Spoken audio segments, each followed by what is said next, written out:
last week we waxed lyrical about England, France at Twickenham. The first half was the best half of rugby you guys have seen for a long time. Was this better? The first half was ridiculous. Like, it was 17 all at halftime. Within 20 minutes, there was 2 tries each at halftime. Fireworks, good play. Weirdly, to push back a little bit, Benji, I thought that France in the first half were poor, or they fell into traps that Wales had set in terms of like things that we hadn't seen. So we talked about their kicking game, being able to, if England just kick down the throats, they just kick back. They don't get caught in this tit for tat. Whereas Wales, you could see clearly, kicked really deep and said, on you go, attack. And they did. And some of it was incredible to watch. I mean, some of the work of Dulin was just some of the best you've ever seen. But he was doing it out of his 5 meter line, out of his 22, and they were trying to play it out and they were getting caught in that trap. So I thought in terms of how the team set up, Wales certainly had the rub of the green in the first half, even though it was a draw going in at halftime. But look, they did fall into traps. They were a little bit disjointed, but I think they've almost found another way to win.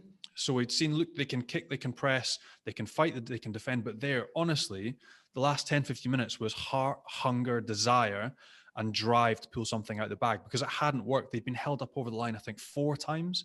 Yeah. They'd bashed and bashed and bashed, and they couldn't crack away. And ultimately, it was Welsh discipline, which traditionally is so good, and they don't give away cards ever. But to give away those 2 in the last 10 minutes just meant it was game on. And that was it. The pressure and the drive and the heart and the fitness, again, to be there in 70 minutes, where traditionally you wouldn't think that would be the case with French rugby. They were right there. And look, for me, they found a different way to win. Against England, it was starter plays. It was Super Rugby stuff. Here it was, we're in an absolute arm wrestle. This is a shit fight. Let's find a different way to win. Roll up our sleeves and try and buckle this Welsh team. And ultimately, you could play that last 5 minutes again and again and again, and that turnover wouldn't happen. Aldritt has obviously milked it. He's done really well. But how often do we see teams close a game out, pick and go, pick the ball, knock the ball out into stands, game over? Like, a ridiculous end, like fairy tale stuff for that French side. You've both mentioned the penalty at the end now that Corey Hill conceded. Gregory Aldritt, we talk about his carrying, we talk about, you mentioned it, Johnny, the fitness of the players. We've been talking about it for ages, but that is smart in the final moments of a game to be able to pull that off then, isn't it? I'm not even sure it's about milking the penalty. It's almost the fact that he's smart enough, exactly what you said, Johnny, at the 78th minute in the red zone, to have the lucidity to say the ref is going to be very, very picky on those things, and he's looking at them. So basically, when you highlight them, you make the decision making for the ref a little bit easier. And I think there's a whole chunk of our discussion that can be around refereeing. So I don't like refs in general, but hats off to them, because I thought those 2 games, the Ireland England one, and especially the France Wales, were tough games to referee. There were some tough calls, with some tough calls that have to be made and stuff. And I thought overall they did brilliantly well. There's been a few mistakes, yes.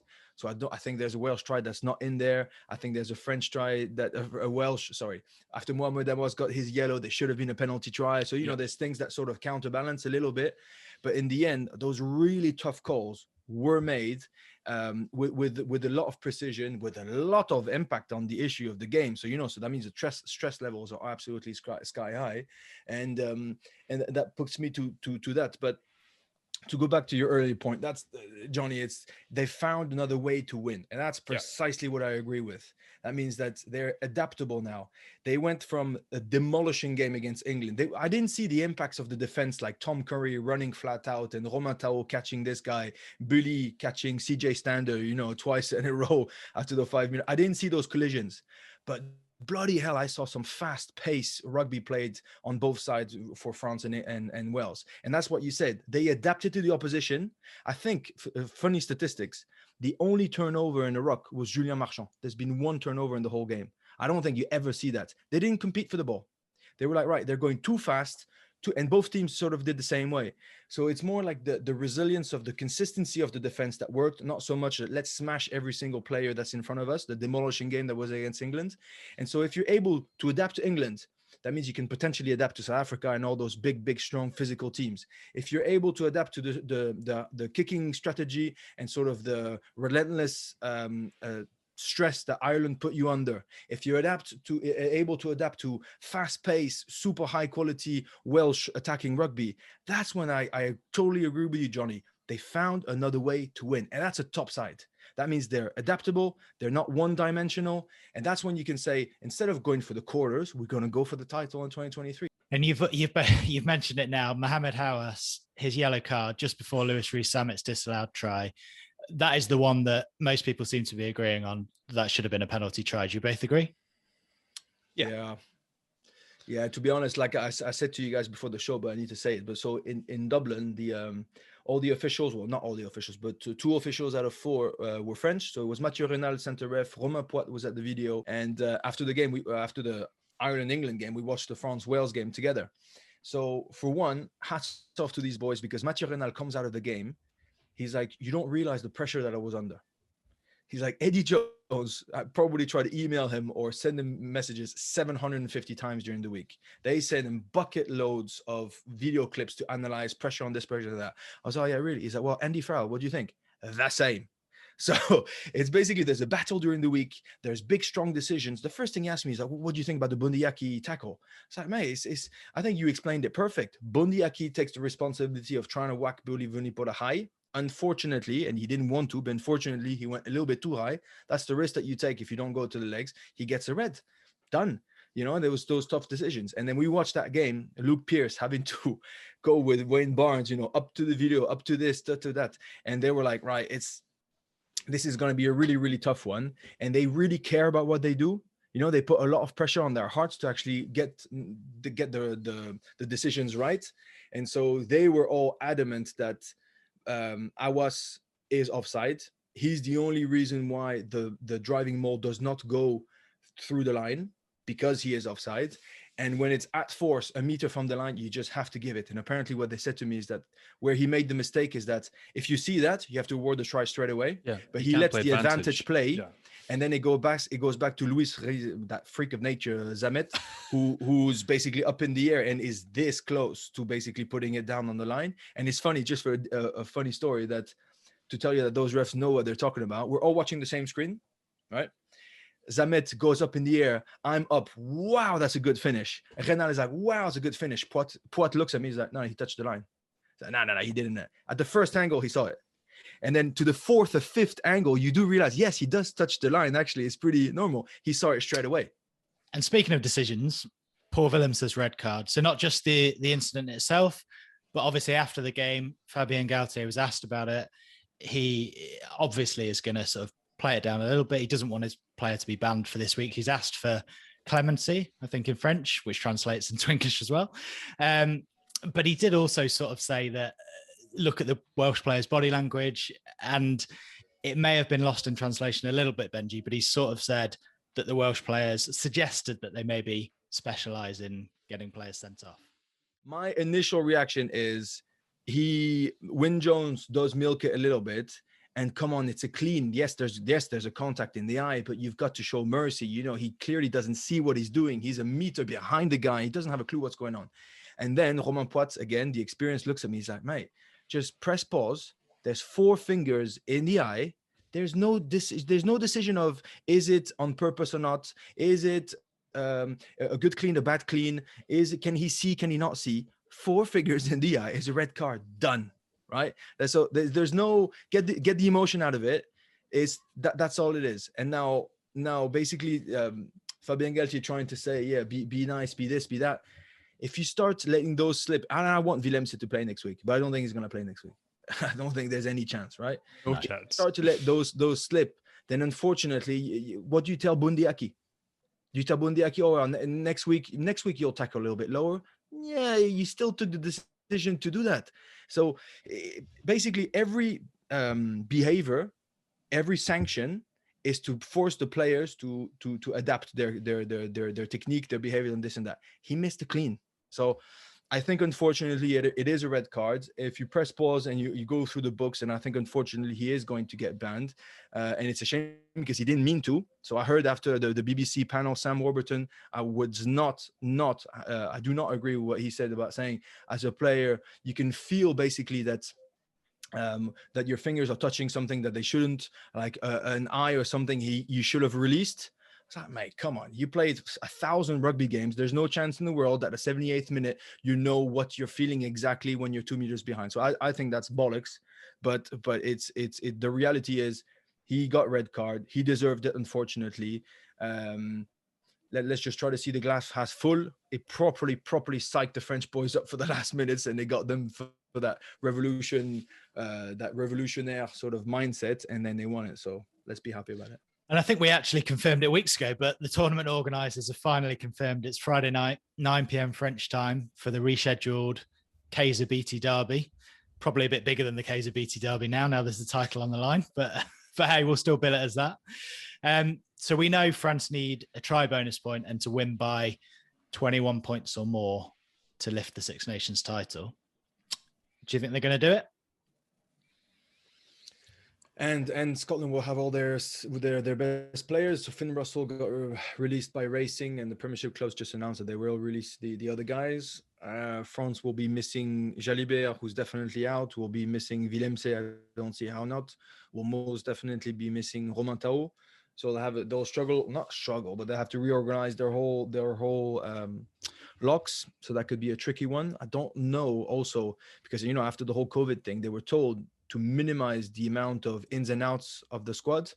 So if potentially they have Woki, who can be on the bench who can cover both, and they have Swan Rebage and Bernard Leroux who are back, then technically they're not allowed to. Technically, I'm sure they can wiggle it, but they should be able to go like that, and that's a big change. So it's going to be a huge game. It's a bit like last week when I was really confident to see France win. I was really scared about the defensive bonus point for Wales, and 21 points against a full Scotland side is a lot of points, and that really scares me. So I do think they're going to win. I think they're a better side than Scotland, but I think Scotland will come with a chip on their shoulder, because they're really peed off about having that game sort of postponed a couple of weeks ago when they were ready to go. So I'm just hoping for an extraordinary performance, but it will need just an extraordinary performance, not just a normal one, to blow away, score 4 tries minimum, and have 21-point lead on Scotland. They can do it, but it's not just an average performance. You need a hell of a game to do that. I think it has to be their best performance of the year, mate. Look, under Friday Night Lights in Paris, it's all to play for. I massively hyped it up, that France-Wales game, because I was like, it's the first game that they've had at home. This should be a massive boost. And then they came out and struggled in the first half. Like you mentioned, the guys that'll come in, Rebage, Leroux, the second row will be filled. Carbonell will come in and sit on the bench. But weirdly, it'd be a different case if it was a team that had nothing to play for. But if you put yourself in Scotland's shoes, it's extremely unlikely. But with wins and bonus points, they can still mathematically finish second. And every single one of those Scottish players is also still fighting to get on a British Lions tour, which is the pinnacle of every British player's rugby career. So it's not like it's a dead rubber for Scotland. If it was, you'd be like, possible 20-point victory. But it's not like they're going to roll over. It's not going to be easy. And I think also, in strange ways, Wales also kind of highlighted different ways that you can attack this French side. And there were cracks. So look, I think it's going to be much tighter. And to get again, if they get, I won't be disappointed if they get a 21-point win and they win the Six Nations. I'll be the first one to be delighted for them. But I also want to see as many guys personally get on that plane, if it is a plane to anywhere, and be part of this British Lions tour. So look, there's loads of things to fight for, and it should be an outstanding finish. But I can't see 21 points. And Benji, it's not bad replacement to have Romain Ntamack back to fill in for Mathieu Jalibert. But how big a loss will Jalibert be given the form he's in? Johnny mentioned Ntamack has come back and obviously isn't quite up to speed yet. And also, you need 4 tries, and Jalibert has been brilliant on the front foot. Well, listen, the only reason why I'm relatively optimistic is because I saw the 65 minutes that Romain Ntamack played against Wales. Like Johnny said, so he didn't play against England at all. He didn't come off the bench. And the week before, he played his first game after breaking his jaw against Brive with Toulouse, and he played averagely. To be honest, when you break a jaw and you play number 10 and you have those big units flying at you after every line out, those big number 8s flying at you after every scrum, it takes a bit of mental sort of preparation to get used to, right, my jaw is actually solid. It's not going to disconnect again. It's a bit of a tricky one. And I thought he played beautifully. He was quite sober. I don't know, he said it, not sober, but, quite relaxed, and he didn't do anything flashy, but he just shifted the ball and sort of had that chief orchestrator sort of a number 10 role that he's normally a 10 that attacks the line a little bit more. But that's what France needed against Wales. They need to shift that play just a tiny bit and get that ball moving. So let's not forget that 6 months ago, he was the best 10 in the world almost with Richie Mo'inga probably. That he needs a bit of time, that just having those 65 minutes means he's going to be even better next week. That probably even not having the pressure of having Mathieu Jalibert on the bench, to be like, right, the guy is, his look is burning the back of your head because he knows he should have had the 10 jersey. There's none of that. So I back him again. Jalibert was on a different level. He would have been amazing to have the both of them. Carbonel has got a big set of nuts, and he can do some pretty cool things when he comes on, and he's a very good player. But I still think that Ntamak, even at 85% of what he used to be, is still a freaking amazing number 10. And we mentioned a few weeks ago, Johnny, that you were responsible for Scotland's win over France last year. So you were at the Stade de France at the weekend. What have you pinpointed? What have you told Gregor this week? I haven't spoken to Gregor, mate. My phone hasn't been going. Yet. No, it won't go. But look, from when that phone call happened, France have evolved and they've gotten better. There were question marks over Mohamed Wass and his scrummaging.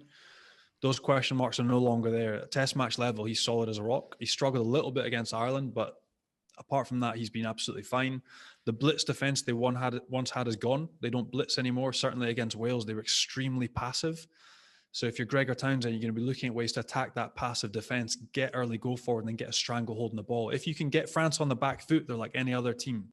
And Benji, the flip side, I don't know if you've ever had to do it as a player, chase a try bonus point and a certain margin, but we know France are capable of scoring 4 tries against Scotland. We know they're capable of winning by 21. But when you know that going into a game, psychologically, is there a danger that they chase too early?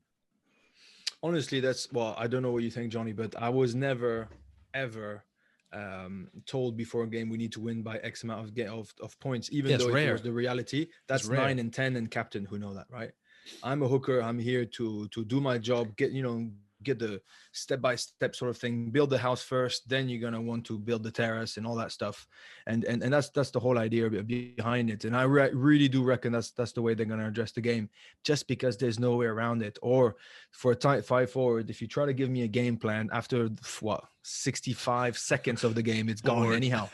So what you're saying, Benji, is they're going to spend the entirety of this week telling the front 5 that there's no 4 tries, there's no 21 point No, they're margin. they're gonna say help us do your job the best in the world that you've ever done for that perfect game, because we all need a perfect performance. And there's nothing better for tight 5 to be like, don't worry about the scores, don't worry about the tries, don't worry about the numbers, worry about exactly doing your job first and excelling at it.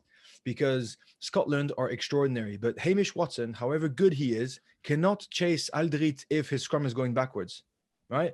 Finn Russell is just extraordinary, but if every single ruck speed is slowed down, then he's not going to be able to play. Stuart Hogg is one hell of a player, but every time he gets a bomb up in the air, if there's 7 French forwards who are there to chop him in pieces, he's not going to do any stepping. You know what I mean? So that's basically the mentality that's going to be behind it. And if there's one lesson from the Wales game, is that 4 tries can be scored very quick, right? I mean, I think there was about 5 or 6 tries scored from both sides in the first half, and then France got held up 4 times. So there was potentially like 13 opportunities of scoring a try. So there will be like, build the game, build a demolishing game. Like we said, they know how to win differently. And when you play Scotland, you don't want to play the same game. They want to be a hybrid of what they played against England and against Wales. You need to up the physicality because you need to be there to dominate, but at the same time, you need to be on your feet. And that's why actually I was thinking about it. You had Tao and Willemse start against Wales. Would have they picked the same locks to play Scotland? I'm actually not sure. You need, Bernard Lowe is Bernard Lowe. So obviously if he was fit, he would have been there. But that's why they like him so much, because he's got that hybrid thing. He's a warrior that can run for days. And that's ideal. And Swan Rebage, I'm a big fan of him. He can run for days. He's a bit like Ian Anderson, like Tag Byrne. You know, he's that sort of 4 who can play 6. He can runs all day and just a grafter that goes through a lot of work. And that's what you need against Scotland. So No strategy behind it. Is going to be build the game. And then obviously in the last 20 minutes, the decision making will be based on how many points do we need, yes or no. But for the first 60, it's a huge game like every other.